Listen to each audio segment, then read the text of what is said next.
Let's turn our Bibles to the Gospel of Luke chapter 10.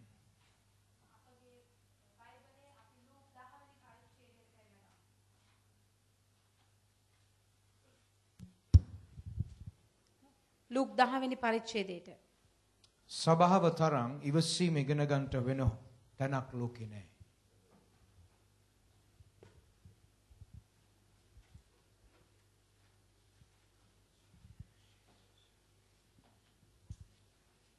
Gospel of Luke chapter number 10. Luke සුභාරංචියේ 10 වෙනි පරිච්ඡේදය.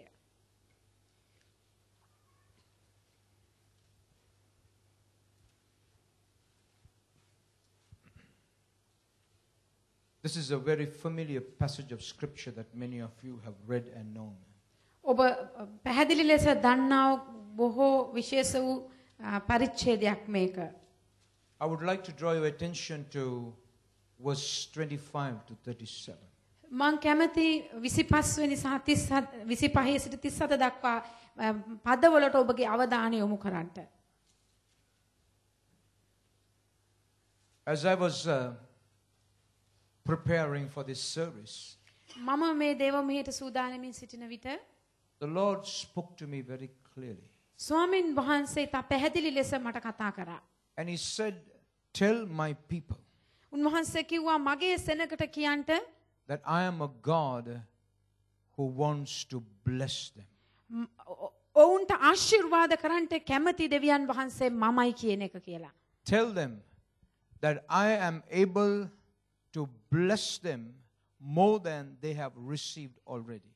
ඔවුන් දැන් මේ වෙනකොට ලබාගෙන සිටිනවාට වඩා බොහෝ කොට ආශිර්වාද කරන්නට පුළුවන්කම ඇති දෙවියන් වහන්සේ මමයි කියන එක උන්වහන්සේ සභාවට කියන්න And he කිව්වා. said, tell them that they have limited me. ඒ වගේම උන්වහන්සේ කිව්වා උන්ට කියන්ට ඔවුන් මාව සීමා කරලා තිබෙන බව. And I'm going to share with you the areas that you have limited God's blessings in your life. ඔබගේ ජීවිතයේ දෙවියන් වහන්සේගේ ආශිර්වාද ඔබ සීමා කරගෙන තිබෙන විදිය මම ඔබට පෙන්වන්නට යනවා. And tonight, if you get a hold of what I'm talking about, අද රාත්‍රියේදී මම ඔබට කතා කරන්න යන දේ ඔබ හරියට අල්ලගත්තොත් I'm telling you, you are positioning yourself to receive the abundance which God has for your life. මම ඔබට කියන්නම් දෙවියන් වහන්සේ ඔබගේ ජීවිතයේ තබා තිබෙන බහුලත්වය ඔබගේ ජීවිතේ ලබා ගන්න පිණිස ඔබ ඔබව ස්ථානගත කර ගන්නවා. What has limited God blessing our lives? අපගේ ජීවිතයේ ස්වාමින් වහන්සේගේ ආශිර්වාදය සීමා කරන පිණිස මොනවද තිබෙන්නේ? You may think it is the lack of faith. ඔබ හිතන්න පුළුවන් ඇදහිල්ලේ මදිකම කියලා. You may think it is a lack of prayer. ඔබ හිතන්න පුළුවන් යාඥාවේ මදකම කියලා. You may think it is not walking according to the standard of the word of God. ඔබ හිතන්න පුළුවන් දේව වචනේ තිබෙනා ප්‍රතිපත්ති වලට අපි හිතගන්නේ නැති නිසා කියලා. But God showed me something else, that God's people limit God in blessing their lives. නමුත් දෙවියන් වහන්සේ මට වෙන දෙයක් පෙන්වුවා. දෙවියන් වහන්සේගේ දරුවා උන්වහන්සේව ඔවුන්ගේ ජීවිතේ සීමා කරලා තිබෙන විදිය. And these are the two things. මේ තමයි ඒ දෙවෙනි කරුණු දෙක. And that is going to be the title of my message tonight. මේ රාත්‍රියේදී මගේ දේශනාවේ තේමාව ඒක වෙන්න යනවා. It is stewardship and attitude. ගබඩාකාරීත්වය සහ ආකල්පය. Stewardship and attitude. ගබඩාකාරීත්වය සහ ආකල්පය. These are the main two things that God showed me, that we are limiting God in blessing our lives. මේ කරුණු දෙක තමයි ස්වාමින් වහන්සේ මට පෙන්වුවේ අපගේ ජීවිතයේ උන්වහන්සේ අපි සීමා කරලා තබන ස්ථාන. See, giving money to ministry is not stewardship. ඔබ දකින්න ඕන සේවයට මුදල් ලබා දීම ගබඩාකාරීත්වය නොවේ. Yes, it is a part of stewardship. ඔව් ඒක ගබඩාකාරීත්වයේ කොටසක් පමණයි. Doing ministry in the church is not stewardship. සභාවට සේවය කිරීම ගබඩාකාරීත්වය නොවේ. It is just another part of our stewardship. එය තවත් අපගේ ගබඩාකාරීත්වයේ කොටසක් විතරයි. So let me tell you, stewardship is not what we give or do to the church or to the ministry of God. ඒ නිසා මම ඔබට කියන්නම් ගබඩාකාරීත්වය කියන්නේ අපි දේව සේවයට හෝ සභාවට දෙන හෝ කරන කාරණා නෙවෙයි. But as I was meditating about stewardship, නමුත් මම මේ ගබඩාකාරීත්වය පිළිබඳ මෙනෙහි කරමින් සිටින විට I want to tell you that I was tempted to look up dictionaries and many other books to look for the definition of stewardship. මම ඒ නිසා ගොඩක් උත්සාහයක යෙදුණා මේ අකරාදියන් සහ අනිත් තව බොහෝ පොත් බලන්ට මේ කබඩාකාරීත්වය ගැන තේරුම් ගන්නට. But then I understood that I will only be coming up with a definition of man's perspective of stewardship. නමුත් මම තේරුම් ගත්ත අවසානයේදී මේක මිනිස්යාගේ ආකල්පය විතරයි මේ ගබඩාකාරීත්වය But I පිළිබඳව. really wanted to know what God meant when he talked about stewardship.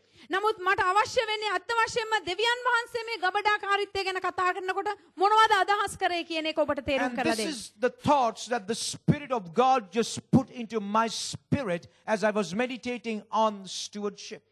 මේ ගබඩාකාරීත්වය පිළිබඳව මම මෙනෙහි කරමින් ඉන්නකොට මේකයි දෙවියන් වහන්සේගේ ආත්මය විසින් මගේ මනසට දෙනු Now, ලැබුවේ. you may not find this in any dictionary in the world.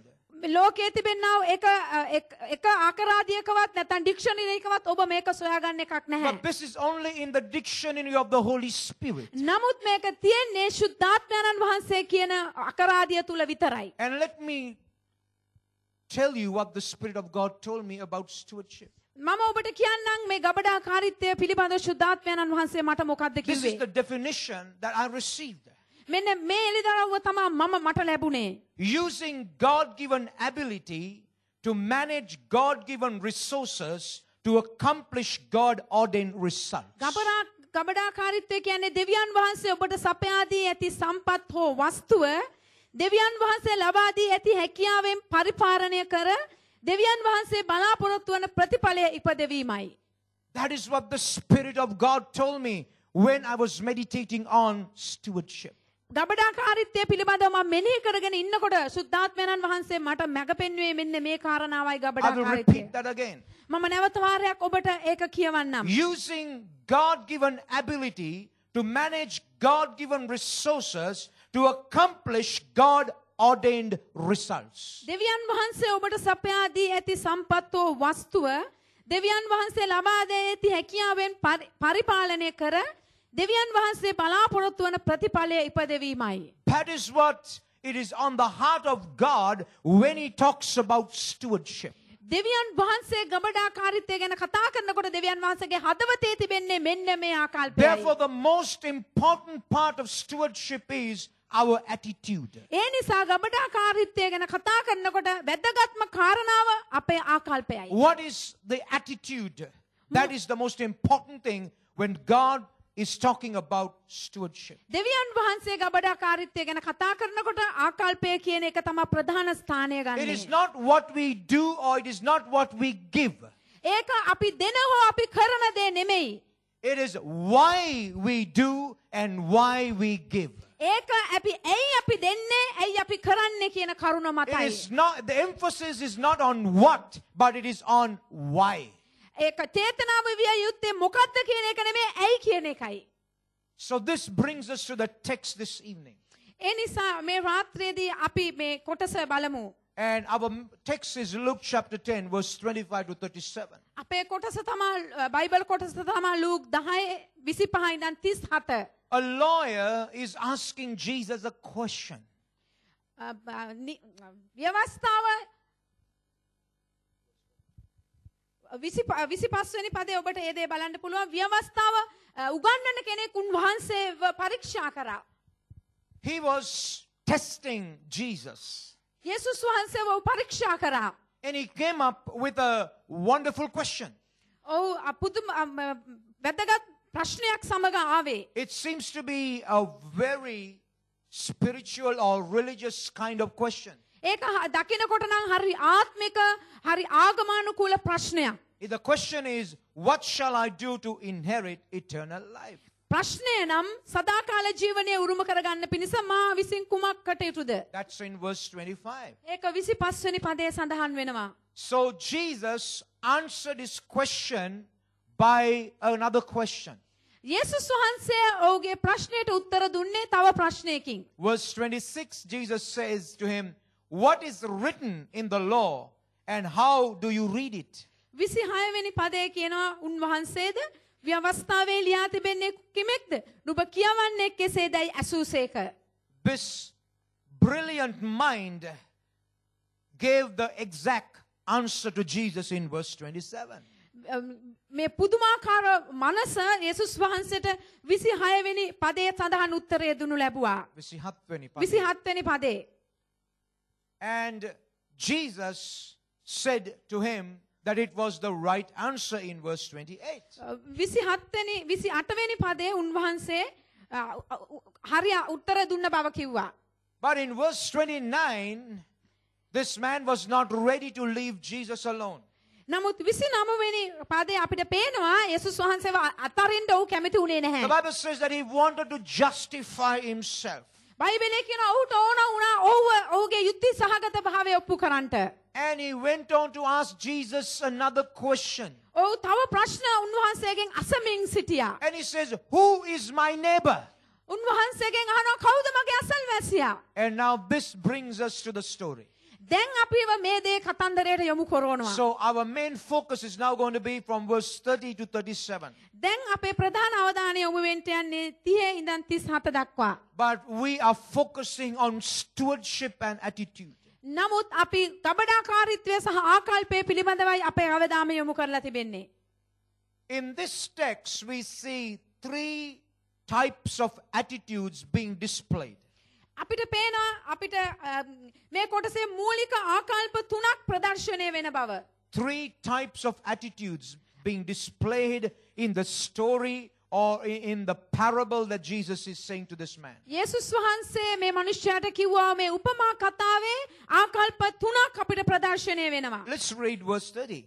අපි 30 වෙනි පදේ කියවමු. And Jesus answered and said, "A certain man went down from Jerusalem to Jericho and fell among the thieves, which stripped him of his raiment and wounded him and departed, leaving him half dead."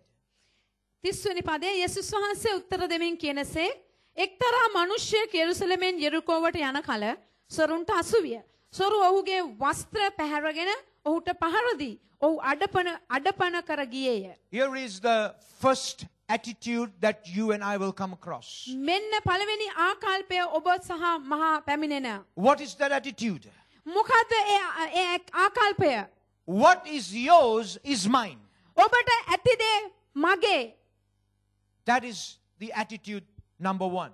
ඒක තමයි පළවෙනි ආකල්පය. What is yours is mine. ඔබට අයිති දේ මගේ. I will take it somehow or some way. මම ඒ කුමන ක්‍රමයකින් හෝ මා සතු කරගන්නවා. The thieves displayed this attitude beautifully.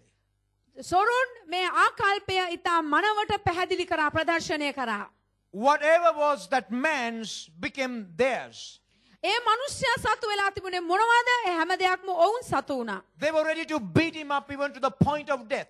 ඔවුන් ඒ මිනිස්සයාව මරණය දක්වා හෝ ඔවුන් පහර දෙන්න සූදානමින් සිටියා. They had no respect or regard to this person at all. මේ මිනිස්සයන්ට ඔවුන්ගේ කිසිම ගෞරව කිරීමක් ඔවුන් තුල තිබුණේ නැහැ. Because their attitude was, what is yours is going to be mine. මක්නිසාද ඔවුන්ගේ ආකල්පය තිබුණේ ඔබට අයිති දේ මගේ වෙන්න යනවා In කියන. whichever way or whichever form, we will take what you have. මොන විදියකින් හෝ කොමන ක්‍රමයකින් හෝ ඒ දේ මා සතු කරගන්න යනවා. They were ready to plunder. ඔවුන් පැහැර ගන්නට සූදානමින් They සිටියා. were ready to hurt that person ඔවුන් ඒ මිනිස්යාට අඩපණ කරන්නට සූදානමින් සිටියා. so that they would have what that man had. ඊට පස්සුව ඒ මිනිස්යාට අයිති දේ ඔවුන්ට ලබා ගන්නට පුළුවන්. They were thieves. ඔවුන් සොරු. You may say, I'm not a thief. ඔබ කියයි මම සොරෙක් නෙමෙයි. I don't beat up people. I don't steal from people. මම මිනිස්යන්ට පහර දෙන්නේ නැහැ. මම මිනිස්යන්ගෙන් සොරකම් කරන්නේ නැහැ කියලා කියයි. But God had a complaint against his people. නමුත් දෙවියන් වහන්සේට මේ මිනිස්යන්ට එරෙහිව චෝදනාවක් තිබුණා. These are his chosen people. මේ උන්වහන්සේගේ තෝරා ගනු ලැබූ සෙනගයි. And God was bringing an accusation against them. දෙවියන් වහන්සේ ඔවුන්ට විරුද්ධව දැන් මේ මොහොතේ චෝදනාවක් This is රැගෙන. in Malachi chapter 3, මේක මලාකි 3 සඳහන් වෙනවා. verse 8 to verse 10. 8 වෙනි පදයේ සිට 10 වෙනි පදයේ දක්වා. God is asking a question. දෙවියන් වහන්සේ ප්‍රශ්නයක් අසනු ලබනවා. Will man rob God? මිනිස්සෙක් දෙවියන් වහන්සේගෙන් කොල්ල කනවා ඇද්ද? Forget about stealing from men. මිනිසයන්ගෙන් සොරකම් කරන එක ගැන අමතක කරන්න. But God is talking to his chosen people and he's saying, will man rob God? නමුත් දෙවියන් වහන්සේ උන්වහන්සේ තෝරාගත්තු සෙනගගෙන් අහනවා මිනිස්සෙක් දෙවියන් වහන්සේගෙන් සොරකම් කරනවා ඇද්ද? And God goes on to speak and he says, yet you have robbed me. නමුත් දෙවියන් වහන්සේ ඉදිරියට ගිහිලා කියනවා නුඹලා නම් මාගෙන් කොල්ල කන්නහුය. God says, my people have robbed from me. දෙවියන් වහන්සේ කියනවා මගේ සෙනග මගෙන් කොල්ල කනවා. But then, how was it done? නමුත් කොයි ආකාරයකටද මේක පරිවර්තනය වෙන්නේ? So when God said to his people, you are stealing from me, obviously they came up with a question. දෙවියන් වහන්සේ කිව්වම උන්වහන්සේගේ සෙනගට නුඹලා මාගෙන් කොල්ල කන්නවා කියලා උන්ට ඇත්තටම ඒක ප්‍රශ්නයක් වුණා. And you say, God says, where have we robbed you? 8 වෙනි පදයේ කියනවා එහෙත් අපි කෙසේ ඔබ වහන්සේගෙන් කොල්ල So කෑවෙමුදයි? the people are asking God, God, you are accusing us saying that we are stealing from you, but how have we stolen from you? මිනිස්සු කිව්වා ස්වාමිනේ ඔබ අපට චෝදනා කරනවා අපි කොහොමද ඔබ වහන්සේගෙන් සොරකම් කරේ? Now God answers them. දැන් දෙවියන් වහන්සේ ඔවුන්ට උත්තර දෙනවා. God says, in tithes and in offerings. උන්වහන්සේ කියන ඔතු වලින් සහ එසවීම් පූජා වලිනුත්ය. God is saying, what belongs to me, you have kept it back. උන්වහන්සේ කියනවා මට අයිතිව යුතු දේ නුඹලා ළඟ තබා ගන්නවා. You have not given what rightfully belongs to me. ඇත්ත වශයෙන්ම දෙවියන් වහන්සේට අයිති දේ ඔබ නිවැරදිව ඒක උන්වහන්සේට දීලා නැහැ. Now the question is tonight, මේ රාත්‍රියේදී ප්‍රශ්නය නම් do you and I fall into the same category? ඔබ සහ මා මේ කොටසට වැටෙනවද? You see, we want God to bless us. අපි බලන්නේ උන්වහන්සේට අවශ්‍යයි අපිට ආශිර්වාද But කරන්න. we are robbing God, the one who wants to bless us. නමුත් අපට ආශිර්වාද කරන්න ඉන්න තැනන් වහන්සේගෙන් අපි හොරකම් කරනවා. How do we do it? අපි ඒක කොහොමද කරන්නේ? By keeping back what belongs to God. දෙවියන් වහන්සේට අයිති දේ අප සතුව තබා ගැනීමෙන්. Now, they would have had good reasons. ඔවුන්ට හොඳ උත්තර තියෙන්න ඇති. We may have valid reasons. අපිටත් වටිනා හේතුන් තියෙන්නත් පුළුවන්. We may say, you know, how can I give 1/10 when I have so many other things to do with my money? ඔබ කියයි ඔබ දන්නවද මං කොහොමද දසයෙන් කොටස දෙන්නේ මගේ මුදල් වලින් තව කොච්චර දේවල් මට කරන්න තියෙනවද? But now verse 9 God says, දැන් දෙවියන් වහන්සේ 9 වෙනි පදේ කතා කරනවා. you are cursed with a curse. ශාපය නුඹලා පිටට පැමිණ තිබේ. God says you are cursed with a curse. දෙවියන් වහන්සේ කියනවා ශාපයෙන් නුඹලා ශාපලත් අයව සිටිනවා. You see, what you have tried to keep back has brought us under a curse. ඔබ දන්නවද උන්වහන්සේට අයිති දේ අපි සතු අපි තබා ගත්තාම ඒක අපිව ශාපයකට යොමු කරනවා. That does not position our lives to be blessed from God. ඒ දේ ස්වාමින් වහන්සේගෙන් ආශිර්වාද ලබන තත්වයකට අපව පත් කරන්නේ නැහැ. Now this is why I said God told me, tell my people I want to bless them. මේ නිසා තමයි ආරම්භයේදී මම ඔබට කිව්වේ ස්වාමින් වහන්සේ මට කිව්වා කියලා ඔබට කියන්න කියලා උන්වහන්සේට අවශ්‍යයි ඔබට But ආශිර්වාද we have කරන්න. limited God with our own deeds and actions. නමුත් අපි අපගේ යෝජනාවන් සහ ගනුදෙනුවන් හෝ අපේ ක්‍රියාවන් තුලින් අපි අපිවම සීමා කරගෙන And God තිබෙනවා. says, you have been cursed with a curse, for you have robbed me, even this whole nation. ඒ නිසා උන්වහන්සේ කියන ශාපය නුඹලා පිටට පැමිණ තිබේ. මක් නිසාද නුඹලා එනම් මේ මුළු ජාතිය මාගෙන් කොල්ල කන්නෝය. It was not just one or two or a couple of people, but he says, the whole nation. ඒක එක්කෙනෙක් දෙන්නෙක් කොටසක් නෙමෙයි මුළු ජාතියම කොල්ල කෑවා. And God says, you have positioned yourself willfully to come under a curse. දෙවියන් වහන්සේ කියන ඔබ සුවකිය කැමැත්තෙන්ම ඔබ ශාපයක් යටතද ඔබගේ ජීවිතය පත් කරගෙන Verse තිබෙනවා. 10, God says, bring you all the tithes into the storehouse. 10 වෙනි පදේ කියනවා මාගේ ගෘහයේ භෝජන තිබෙන පිණිස නුඹලා ගබඩාගෙට ඔතු සියල්ල ගෙනවියුත්. God says, bring all. bring all the tithes. ස්වාමින් වහන්සේ කියනවා හැම දසයෙන් කොටසක්ම උන්වහන්සේට අරගෙන එන්න. You know, some people are so brilliant, they know how to divide their tithes. ඔබ දන්නවද සමහරක් මිනිස්සුયો හරි ප්‍රඥාවන්තයි. ඔවුන් දන්නවා කොහොමද ඔවුන්ගේ දසයෙන් කොටස් වලට කඩන්නේ කියලා. So they say, you know, I must put something to the church that I'm going to. ඔවුන් ඉතින් ඔවුන් කියනවා මං යන සභාවට මං කොටසක් දාන්නම්. And then I must give another pastor in Sri Lanka. මං ඉතුරු කොටස තව පාස්ටර් කෙනෙකුට ලංකාවේ ඉන්න කෙනෙකුට යවනවා. Or I must give another person in need. ඒ වගේම මම නැත්තම් තව අවශ්‍යතාවයක් තියෙන කෙනෙකුට ඒ දසයෙන් කොටසක් දෙන්නම්. What right do you and I have to distribute the tithe that belongs to God and God alone? දෙවියන් වහන්සේටම අයිති දසයෙන් කොටස් වලට බෙදලා වෙන් කරන්නට ඔබට මට තියෙන අයිතිය මොකද්ද? If that belongs to God, it belongs to God. ඒක දෙවියන් වහන්සේට අයිති නම් ඒක දෙවියන් වහන්සේට අයිති. He says, bring all. උන්වහන්සේ කියන සියල්ල අරගෙන එන්න. All the tithes. සියලු දසයෙන් කොටස්. Not a part of it. ඒකේ කොටසක් නෙමෙයි. Bring all the tithes සම්පූර්ණ කොටස අරගෙන into එන්න. the storehouse, උන්වහන්සේගේ ගබඩාගෙට. that there may be meat in my house. ඒ මගේ ගෘහයේ භෝජන තිබෙන පිණිස. And God says, if you are ready to do that, දෙවියන් වහන්සේ කියන ඔබ ඒක කරන්න සූදානම් නම් He says, now prove me. ඔබ මාව සෝදිසි කරලා This is the බලන්න. only time God says to test Him. මේකයි එකම ස්ථානයේ දෙවියන් වහන්සේ කියනවා උන්වහන්සේව සෝදිසි කරලා බලන්න.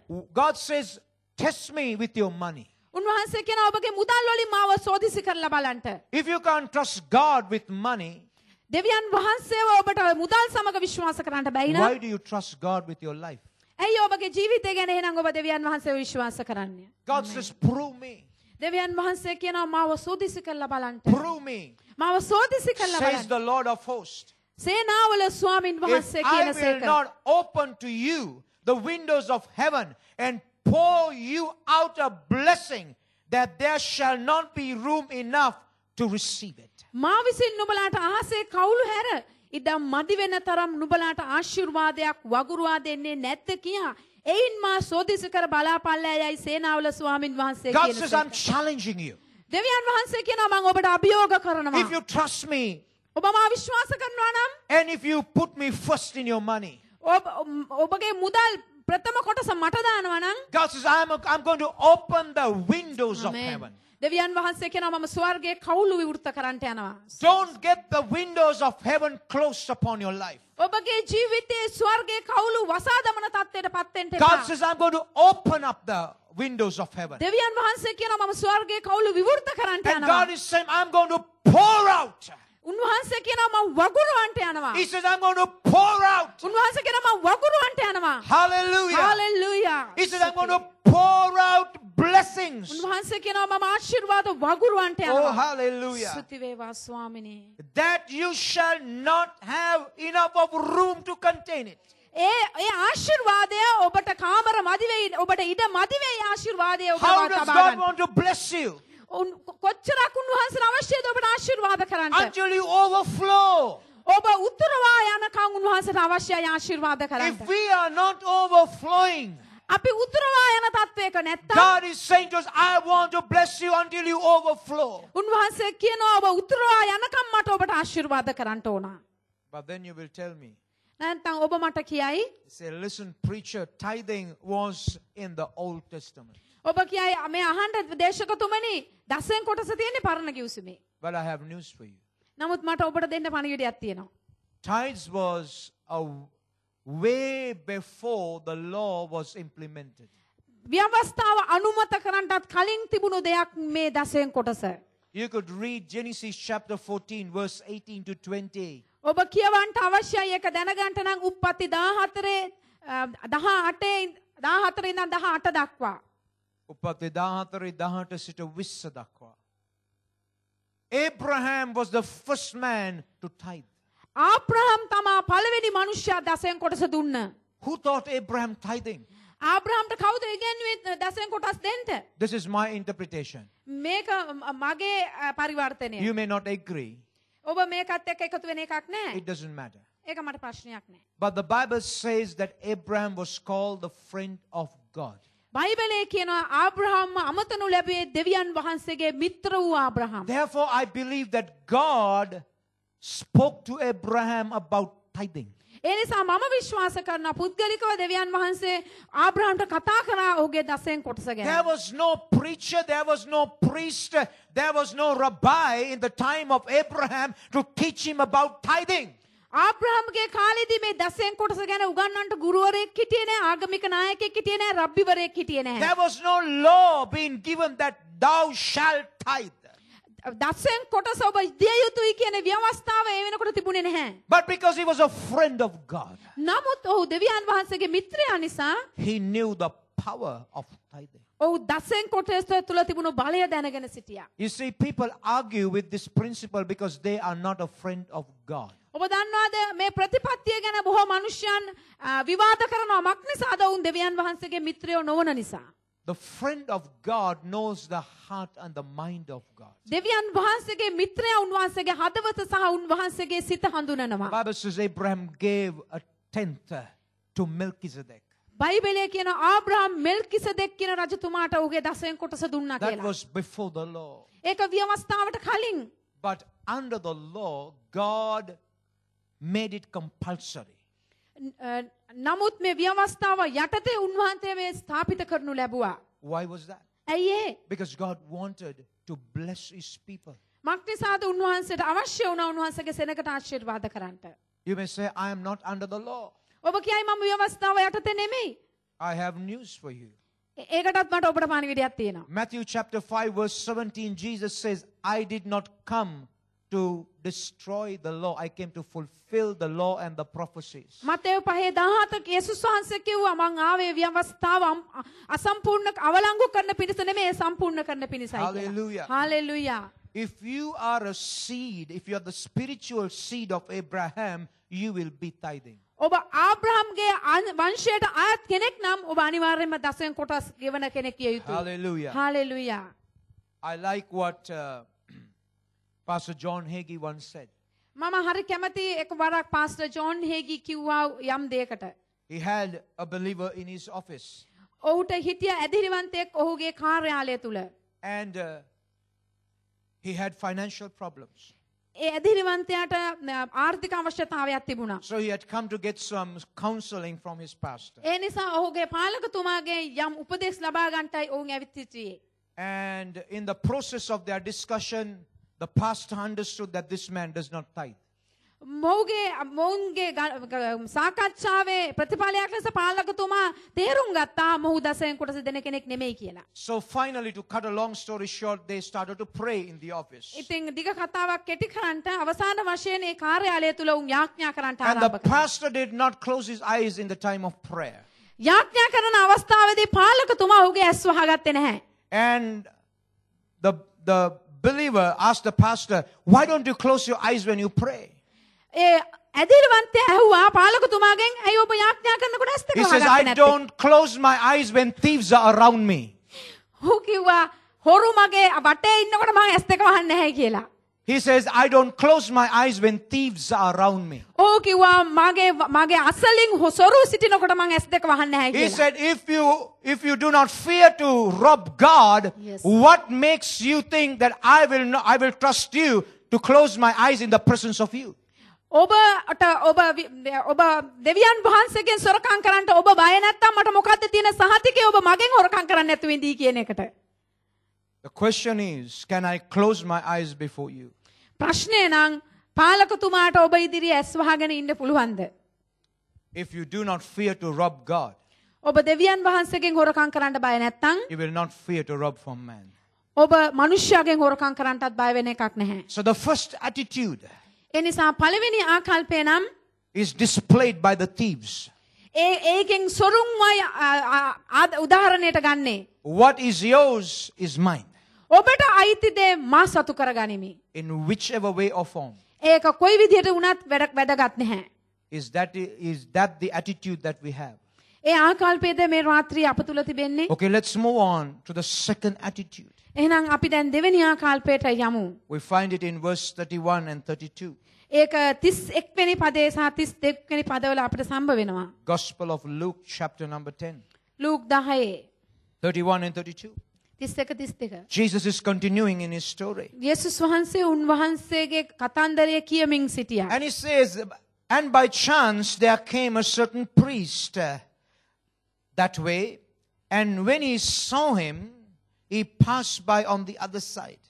And likewise the Levite, when he was at that place, came and looked on him and passed by on the other side. එක්තරා පූජකයෙක් අහම්බෙන් ඒ මාර්ගයෙන් යනුවේ ඔහු දැක අනිත් පැත්තෙන් ගියේය. එසේම ලෙවියෙක්ද එතනට පැමිණ ඔහු දැක අනිත් පැත්තෙන් ගියේය. Here is the second attitude. මෙන්න දෙවෙනි ආකල්පය.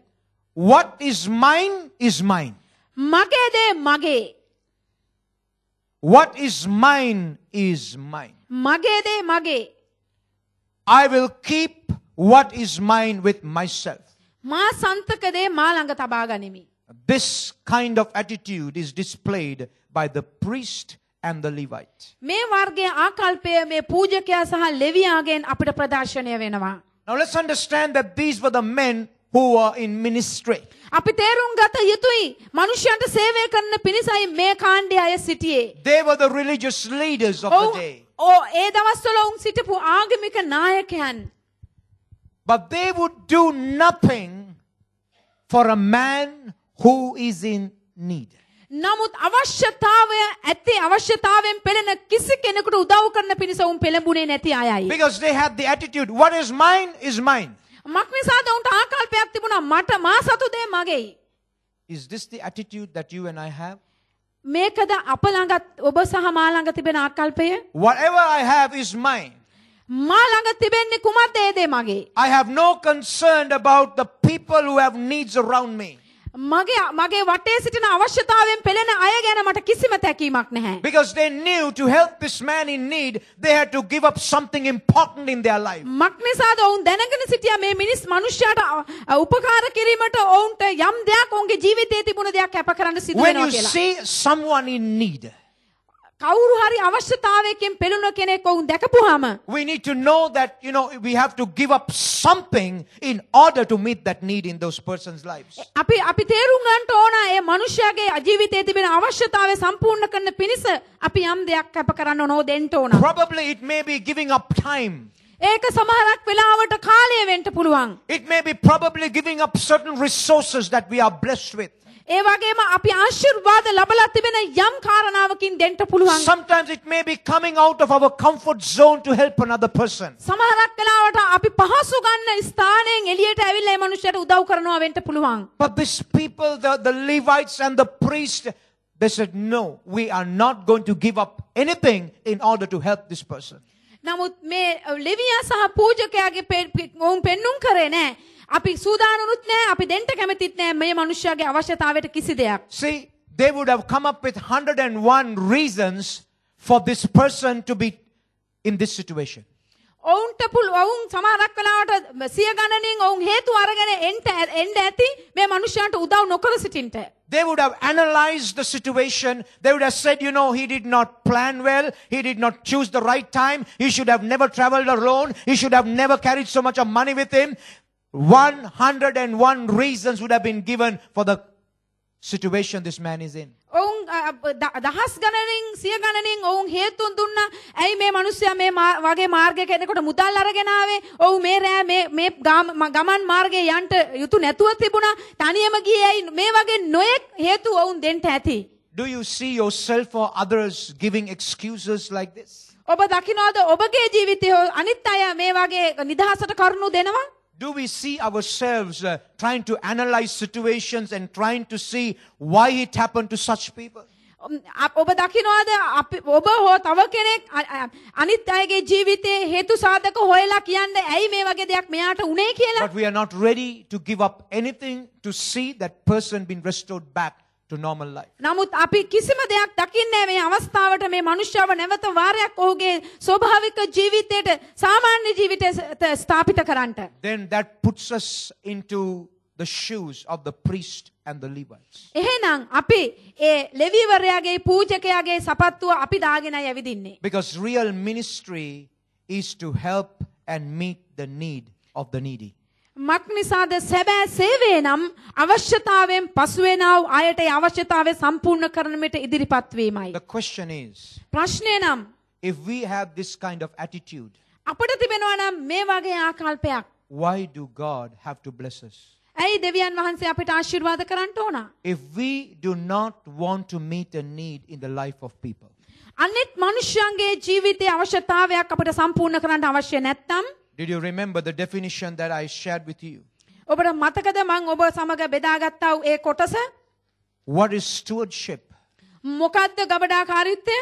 Using God-given ability to manage God-given resources to accomplish God-ordained results. ගබඩාකාරීත්වය කියන්නේ දෙවියන් වහන්සේ ඔබට සපයා දී ඇති සම්පත් හෝ වස්තුව දෙවියන් වහන්සේ ලබා දී ඇති හැකියාවෙන් පරිපාලනය කර දෙවියන් වහන්සේ බලාපොරොත්තු වන ප්‍රතිඵලය ඉපදවීමයි. Whatever we have is not our own. අපට තිබෙන ඕනම දෙයක් ඒ අපගේම දේවල් නොවේ. It may be time, it may be life, it may be money, it may be talent, it may be anything. ඒක මුදල් වෙන්න පුළුවන්, ඒක කාලය වෙන්න පුළුවන්, ඒක අපේ හැකියාවන් වෙන්න පුළුවන්, වෙන ඕනම දෙයක් ඒක වෙන්න පුළුවන්. Whatever you and I have is not ours. ඔබ සහ මා සතු ඇති ඕනම දෙයක් ඒක අපේ නෙමෙයි. We are only stewards. අපි ගබඩාකාරයන් The විතරයි. real owner is God and God alone. සැබෑ අයිතිකාරයා දෙවියන් වහන්සේම විතරයි. Why God has given it to us is to meet the need that He wants us to meet. ඇයි ඒක දෙවියන් වහන්සේ අපට දීලා තිබෙන්නේ? ඒක දෙවියන් වහන්සේගේ නියෝජිතයන් ලෙස අපි අවශ්‍යතාවයෙන් පෙළෙන අයට උපකාර කිරීම But if we සඳහායි. don't have the right attitude, නමුත් අපට මේ නිවැරදි ආකල්පය නැත්තම්, if we have the attitude of the thieves, අපිට මේ සොරාගේ ආකල්පය නම් තිබෙන්නේ to plunder what other people have, අනිත් අයගෙන් තිබෙන දේ සොරා ගන්නට. or to just keep what we have to ourselves. එහෙම නැත්නම් අපිට තිබෙන දේ අපිටම සතුව තියා ගන්නට. The question then is, why do God have to bless you and me? ප්‍රශ්නය නම් එහෙනම් ඇයි දෙවියන් වහන්සේ ඔබටයි මටයි ආශිර්වාද කළ යුත්තේ? We may have all the mountain moving faith with us. අපි සමග ඇති කඳ පහ කරන තරම් ඇදහිල්ල. We may know to pray the right prayer at the right time. අපි දන්නවා ඇති හරි වෙලාවේදී හරි ආඥාව කරන්න. But God looks at the heart නමුත් දෙවියන් වහන්සේ බලන්නේ and He හදවතයි. says, I cannot trust you with this. දෙවියන් වහන්සේ කියනකොට මට මේ පිළිබඳව ඔබ කෙරේ විශ්වාසය තබන්න බැහැයි Because කියලා. if I bless you, you will not release this to people who are in need. මක්නිසාද මම ඔබට ආශිර්වාද කරොත් ඔබ මේ අවශ්‍යතාවයෙන් පෙළෙන අයට ඒ ආශිර්වාදය නිදහස් කරන එකක් නැහැ. The result that God has ordained to be fulfilled will never be accomplished. දෙවියන් වහන්සේ අරමුණු කරගෙන ඉන්නා ඔය චේතනාව නැත්නම් අරමුණ කවදාක්වත් ඉෂ්ට වෙන එකක් The නැහැ. question that you and I need to ask ourselves is, අපගෙන්ම ඇසිය යුතු ප්‍රශ්නය නම් can God trust me, දෙවියන් වහන්සේට මා කෙරේ විශ්වාස කරන්න පුළුවන්ද? blessing me with abundance, බහුලත්වයෙන් මට ආශිර්වාද කිරීම තුලින් so that I will fulfill the God-ordained results? ඒට පස්සුව මම දෙවියන් වහන්සේ බලාපොරොත්තු වෙනා වූ පැවරුම මං ඉෂ්ට කරන පිණිස. Here is the third attitude. මෙන්න තුන්වෙනි ආකල්පය. We find that in verse 33 to verse 37. අපිට ඒක 33 සිට 37 දක්වා සම්බ වෙනවා. And this attitude, I call it, what is mine is yours. මේ ආකල්පයට මම තේමාවක් දෙන්නේ මා සන්තක දේ ඔබගේය. What is mine is yours. මා සන්තක දේ ඔබගේය. What I have will be given to you at the point of need.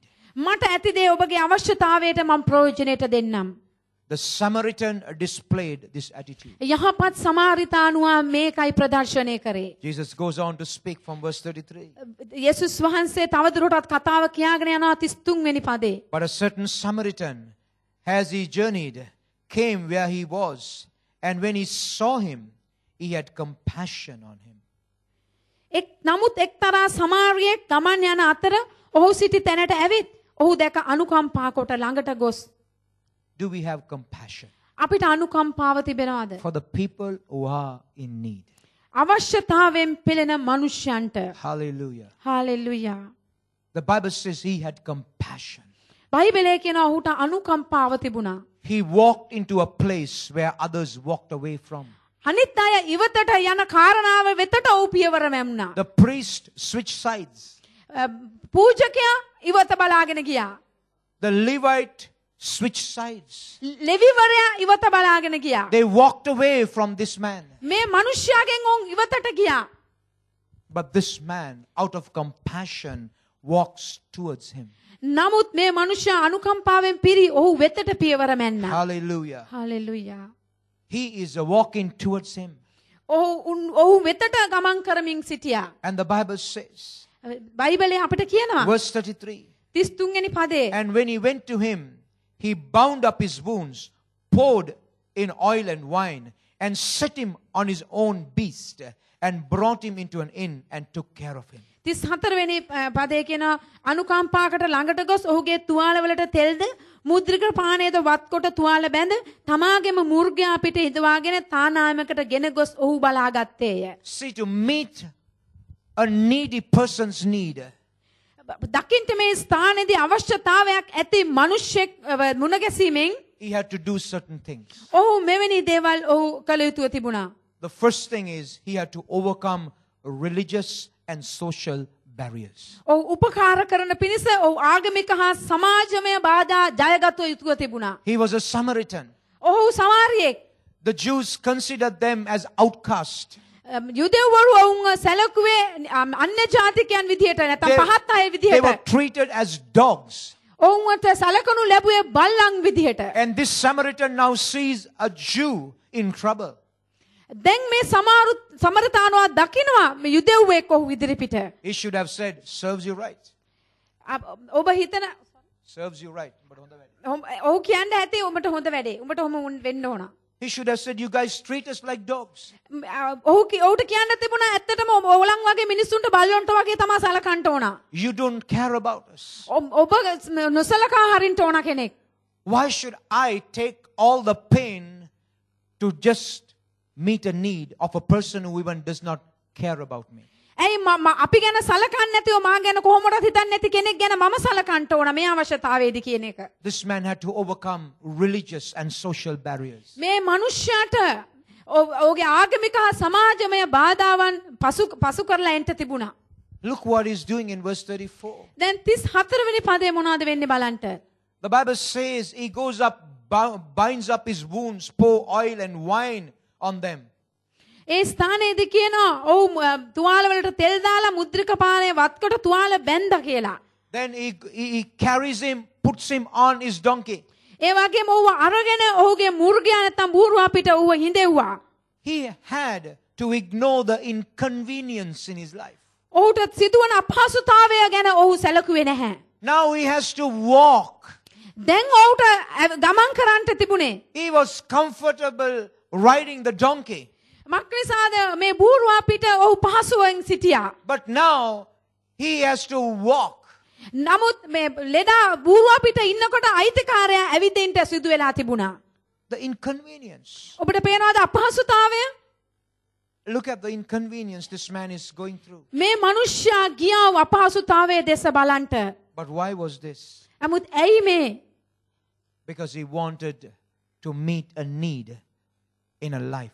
මක්නිසාද ඔහුට අවශ්‍ය වුණා ඒ උපකාරයට ඔහුගේ ජීවිතය දිගු The Bible කරන්න. says he takes him to an inn. මක්නිසාද බයිබලයේ කියනවා ඔහු තානායමකට අරගෙන ගියා. He would have taken care of him all through that night. ඒ රාත්‍රියේ පුරාවට ඔහුව බලාගත්තා. In verse 35, 35 and on the morrow when he departed, he took 2 pence and gave them to the host and said unto him, take care of him. And whatever thou wilt spend more, when I come again, I will repay thee.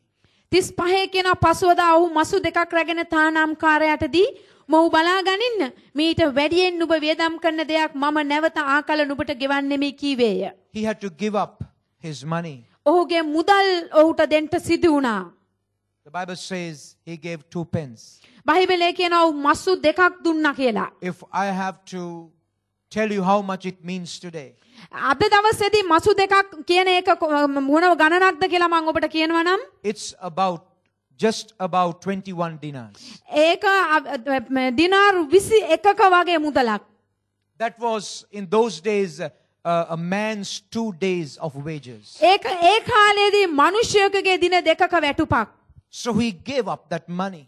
ඔහු ඒ මනි දුන්නා ඒ මුදල දුන්නා ඒ තානේ අමායන්කාරයාට. Probably this man was not a very rich person, බොහෝ වෙලාවට මේ මිනිසයා ඊට පොහොසත් මිනිසෙක් නොවෙන්න පුළුවන්. but he was ready to give up. නමුත් ඔහු දෙන්න සූදානමින් අතහරින්න සූදානමින් සිටියා. But here is something that I want to share with you. මෙන්න යම් දෙයක් මට ඔබ සමග බෙදා ගන්න අවශ්‍යයි. You see, though he had a passion to help another person, ඔහු තුල අනුකම්පාව ඔහු තව කෙනෙකුට උපකාර කරන්න තිබීම නිසා he did not stop going on his journey. ඔහුගේ ගමන යාම ඔහුම නතර කරේ නැහැ. You know, sometimes we try to help people and we do not proceed where God wants us to be. ඔබ දන්නවද සමහරක් වෙලාවට අපි අනිත් අයට උදව් කරන්න ගිහිල්ලා අපි දෙවියන් වහන්සේට අවශ්‍ය දේ අපේ ගමනෙන් අපි නතර කරලා දානවා. We are just caught up with people and things. අපි මිනිස්යන්ට ඔවුන්ගේ දේවල් වලට අහු වෙලා ඉන්නේ. But this man went on his journey. නමුත් මේ මිනිසයා ඔහුගේ ගමන ගියා. He helped other people on the way on his journey.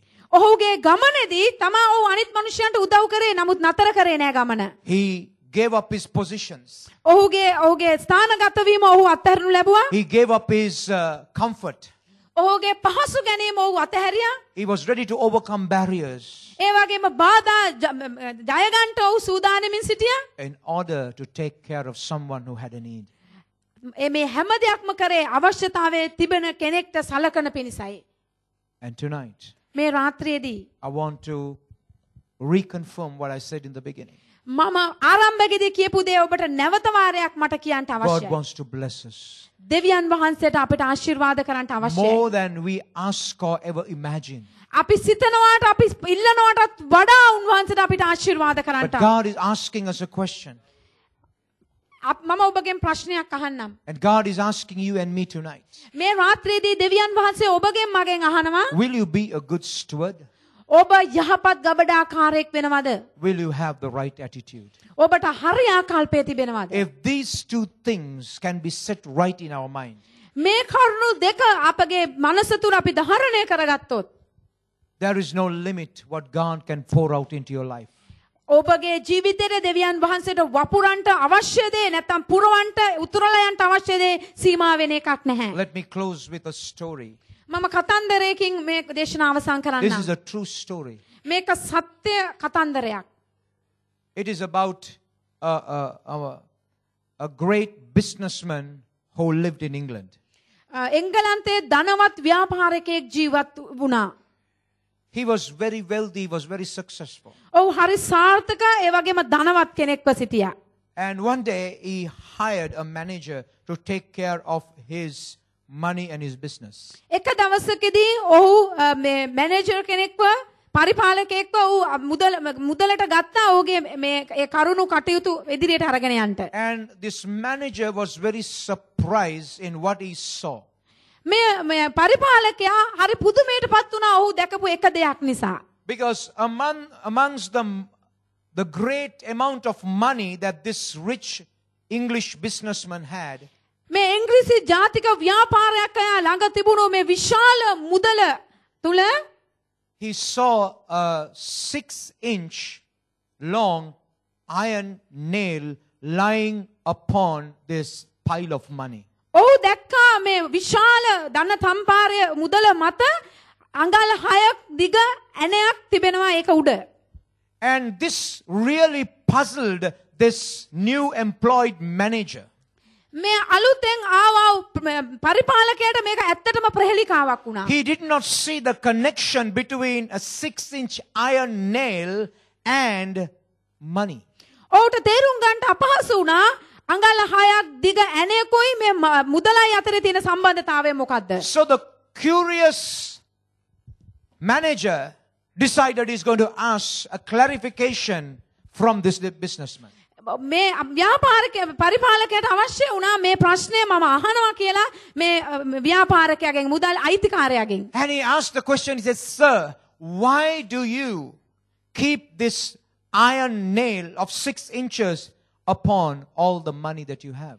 ඔව් ඇහුවා මහත්මයාණනි මේ අඟල් 6ක් දිග ඇණය ඇයි ඔබ මේ මේසා විශාල මුදල් ප්‍රමාණයක් මත උඩින් තියලා තියෙන්නේ කියලා. with a smile on his face. ඔහුගේ මේ ව්‍යාපාරිකයා ඔහුගේ මූණේ හිනාවක් ඇතුව The businessman replied to this question. මේ ප්‍රශ්නය ඔහුට මේ ව්‍යාපාරිකයා ඔහුට කියනු ලැබුවා. He said, this iron 6-inch nail reminds me of the price that Jesus Christ paid for me. ඔහු කිව්වා මේ අඟල් 6ක ඇණය මට මතක් කරලා දෙනවා ක්‍රිස්තුස් යේසුස් වහන්සේ මා උදෙසා ගෙවපු මිලය. He paid a price and he brought me with a price. උන්වහන්සේ කිව්වා උන්වහන්සේ මිලයක් ගෙවලා මාව මිලදී අරගෙන තිබෙනවා කියලා. Therefore, I don't belong to myself.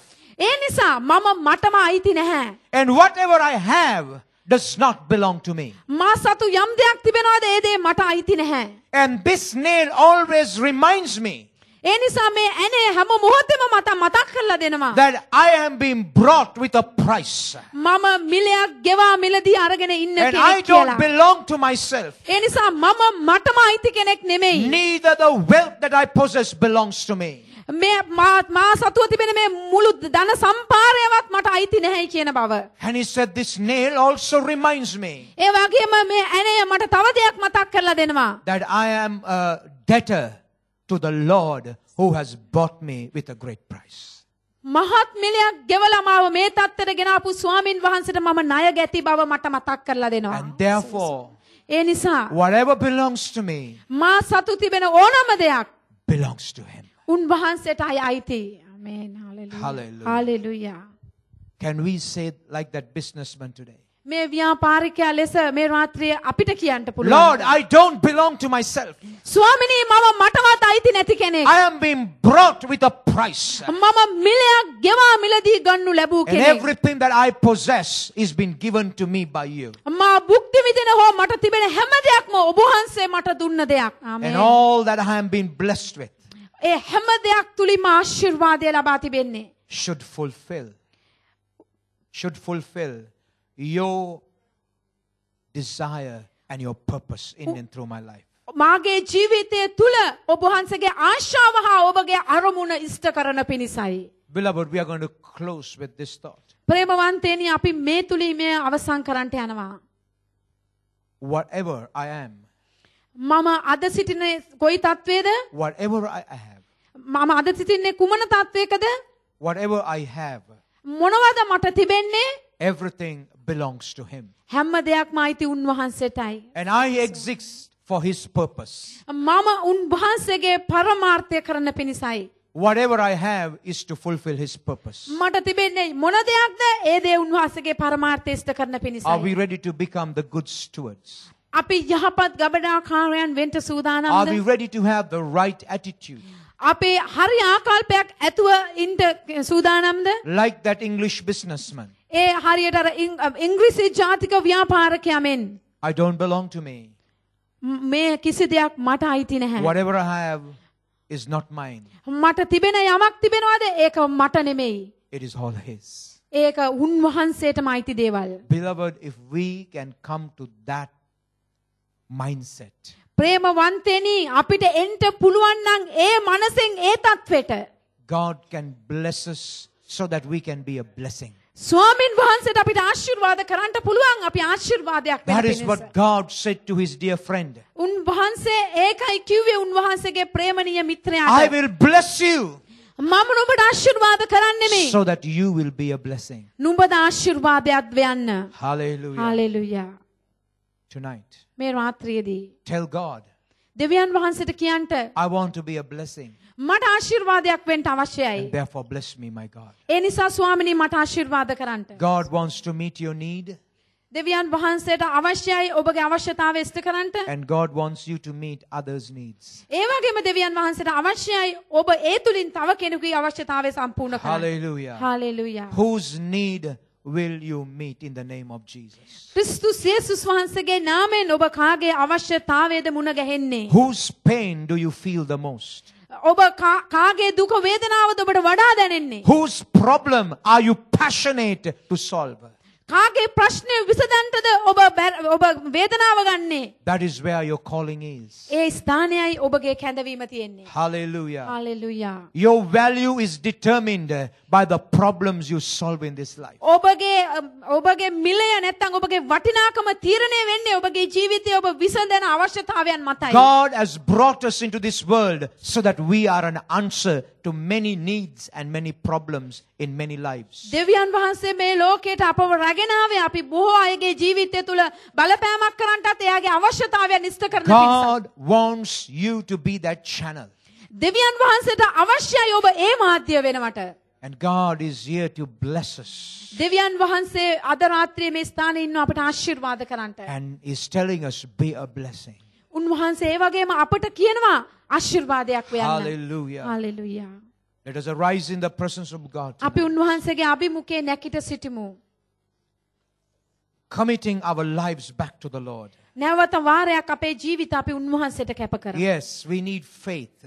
ඔව් අපිට ඇදහිල්ල අවශ්‍යයි. Yes, we need to pray. ඔව් අපි යාඥා කරන්න අවශ්‍යයි. Yes, we need to walk in accordance to the word of God. ඔව් අපි දෙවියන් වහන්සේගේ වචනයට අනුව ගමන් කළ යුතුයි. But many times we are not good stewards. නමුත් බොහෝ අවස්ථාවන් වලදී මේ හැම දෙයක් කරත් අපි යහපත් ගබඩාකාරයන් And if නෙවෙයි. we don't have the right attitude, ඒ වගේම අපිට නිවැරදි ආකල්පයක් නැත්නම් we are limiting God's blessings upon our lives. අපිම දෙවියන් වහන්සේ අපේ ජීවිතයට ආශිර්වාද කරන එකෙන් අපිව සීමා කරගන්නවා. So tonight, මේ නිසා මේ රාත්‍රියේදී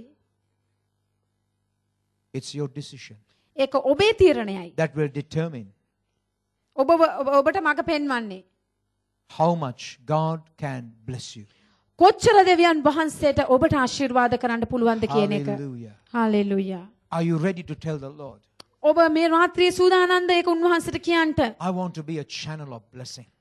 ස්වාමිනී මට ආශිර්වාදයේ මාධ්‍යයක් වෙන්න ඕන. Lord, it's true I have needs. ඔව් ස්වාමිනී ඒක ඇත්ත මට අවශ්‍යතාවයන් තිබෙනවා. But there are needs that I can meet too, Lord. නමුත් ස්වාමිනී තව අවශ්‍යතාවයන් තිබෙනවා මම සම්පූර්ණ කළ යුතු. Lord, help me to see the needs in others' lives. ස්වාමිනී මට උදව් කරන්න අනිත් අයගේ ජීවිතයේ තිබෙන And help me අවශ්‍යතාවයන් to දකින්න. meet it ඒ වගේම ඒ දේවල් මුණ ගැසෙන්න මට උපකාර so කරන්න. that you can bless me ඒ නිසා ඔබට පුළුවන් මට ආශිර්වාද as I කරන්න. become a blessing to others. මම අනිත් අයට ආශිර්වාදයක් වෙන පිණිස. Hallelujah. Hallelujah. යේසුනේ. Tonight, let's take our focus and place it where the Lord wants it to be. ඒ නිසා මේ රාත්‍රියේදී අපේ අවධානය අපි දෙවියන් වහන්සේට අවශ්‍ය කරන ස්ථානයට රැගෙන එමු. Lift your eyes beyond your need. ඔබගේ අවශ්‍යතාවයට එපිටින් ඔබගේ ඇස් ඔසවන්න. Lift your eyes beyond your situation ඔබගේ තත්වයට එපිටින් ඔබගේ ඇස් ඔසවන්න. and tell the Lord, දෙවියන් වහන්සේට කියන්න I want to be that steward. මට අවශ්‍යයි ඒ ගබඩාකාරයා A වෙන්න. man, a woman that you can trust me with. දෙවියන් වහන්සේට විශ්වාස කරන්න පුළුවන් ස්ත්‍රිය හෝ පුරුෂයා. Where I will be having a heart of compassion. මට අනුකම්පාවේ හදවතක් ඇති Why වෙන්න. should God have compassion on us if we don't have compassion on other people? දෙවියන් ඇයි දෙවියන් වහන්සේ අපිට අනුකම්පා කළ යුත්තේ අපිට අන් අය කෙරෙහි අනුකම්පාවක් නැතිනම්? Tonight, මේ රාත්‍රියේදී have the Lord spoken to you? දෙවියන් වහන්සේ ඔබට කතා කළාද?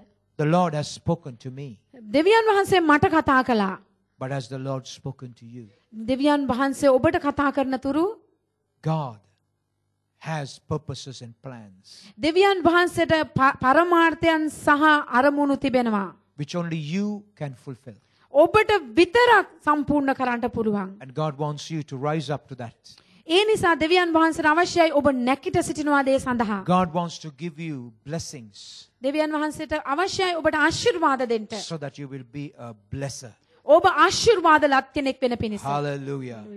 I'm going to pray a prayer of blessing upon you. මම ඔබ කෙරෙහි ආශිර්වාදයේ යාඥාවක් කරන්නට යනවා. But this prayer will have only effect නමුත් මේ යාඥාවේ බලපෑම තියෙන්න යන්නේ if you have the right attitude tonight. ඔබ හරි ආකල්පයකින් මේ රාත්‍රියේ හිටියොත් විතරයි. If you have positioned your life right now ඔබගේ ජීවිතේ මේ වෙනකොට ස්ථානගත කරලා තිබෙනවා නම් to become that steward that God wants you to be. දෙවියන් වහන්සේට අවශ්‍ය කරන ගබඩාකාරයා වෙන පිණිස. If you have positioned your mind have the right attitude, ඔබගේ මනස ඔබ ස්ථානගත කර තිබෙනවා නම් නිවැරදි ආකල්පය ඇතුව ඉන්න God will answer my prayer in your life. මගේ යාඥාවට පිළිතුරු දෙවියන් වහන්සේ ඔබගේ ජීවිතයේ දෙයි. Hallelujah. Hallelujah. Are you ready tonight? ඔබ සූදානම්ද මේ Are you රාත්‍රියේ? ready tonight? ඔබ සූදානම්ද මේ Are you රාත්‍රියේ? ready tonight? ඔබ සූදානම්ද මේ රාත්‍රියේ? Oh, hallelujah.